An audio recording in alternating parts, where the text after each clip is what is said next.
एक ही टर्म में 3-3 बार लिया, ऐसा अद्भुत नजारा हम लोगों ने नहीं देखा। मेरा बेटा जैसा हो, कई बार बोलते हैं, और हम भी अपना मानते हैं, अपने गार्जियन मानते हैं। और आप लोग भगवान राम की चर्चा करते हैं, हम आप सबके मन में तो राम है ही, लेकिन एक बात समझना पड़ेगा, हम तो नीतीश जी को एक दशरथ जो पिता है उनके रूप में वैसा गार्जियन मानते हैं। मजबूरियां रही होंगी इनकी, जैसे दशरथ की मजबूरी थी, राजा दशरथ की, कि राम को जो है वनवास जो है भेज दिया गया। लेकिन उस बात को हम मानते हैं कि हम वनवास नहीं आए हैं, बल्कि हमको इन्होंने भेजा है जनता के बीच उनके सुख और दुख के भागीदार बने। पूरे देश में लोकसभा चुनाव को लेकर के खेल हो रहे हैं राजनीति में। कोई इस पाले से उस पाले में जा रहा है तो कोई उस पाले से उस पाले में जा रहा है। सारे लोगों को चुंबक की तरह भारतीय जनता पार्टी खींचते जा रही है। कोई किसी डर से तो कोई किसी लोभ से खिसकते जा रहे हैं भारतीय जनता पार्टी की तरफ। बिहार में नीतीश कुमार ने भले ही विश्वास मत जीत लिया हो, आरजेडी ने भी दम दिखा दिया है। चर्चा तेजस्वी यादव के भाषण की ही हो रही है। तेजस्वी ने नीतीश पर प्रहार का कोई मौका नहीं छोड़ा, लेकिन भाषा की मर्यादा का ध्यान भी रखा था। तेजस्वी के संबोधन में नीतीश के लिए मेरा दर खुला है, खुला ही रहेगा संदेश भी था।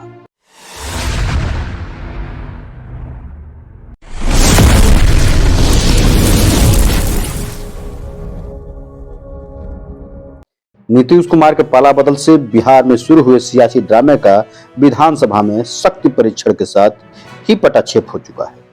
बिहार विधानसभा में नीतीश कुमार ने विश्वास मत जीत लिया है और इसके साथ ही खारिज हो गए आरजेडी की ओर से किए जा रहे खेला के दावे भी। लेकिन चर्चा हो रही है युवा तेजस्वी यादव के संबोधन की। नीतीश के पिछले पाला बदल के बाद तेजस्वी यादव ने सड़क से सदन तक उनके खिलाफ मोर्चा खोल दिया था। तेजस्वी ने नीतीश पर प्रहार का कोई मौका इस बार भी नहीं छोड़ा, लेकिन तरीका अलग था। लहजे में नरमी थी, तेवर गर्म थे, लेकिन लहजा नरम था। तेजस्वी के संबोधन में बॉडी लैंग्वेज आक्रामक थी, लेकिन भाषा पूरी तरह संयमित थी। नीतीश कुमार की ओर से पेश किए गए विश्वास प्रस्ताव पर चर्चा की शुरुआत तेजस्वी यादव ने ही की थी। तेजस्वी यादव जब बोलने के लिए खड़े हुए तो उनका अंदाज अलग नजर आया। तेजस्वी ने अपने संबोधन की शुरुआत नीतीश कुमार पर एक विधानसभा के कार्यकाल में 3-3 बार शपथ लेने के तंज से की और फिर बार बार उन्हें अपना अभिभावक पिता के समान भी बताया।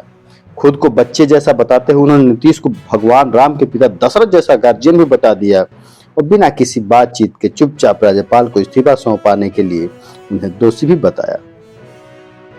अब देखें आगे क्या करवट लेती है बिहार की राजनीति। जय हिंद।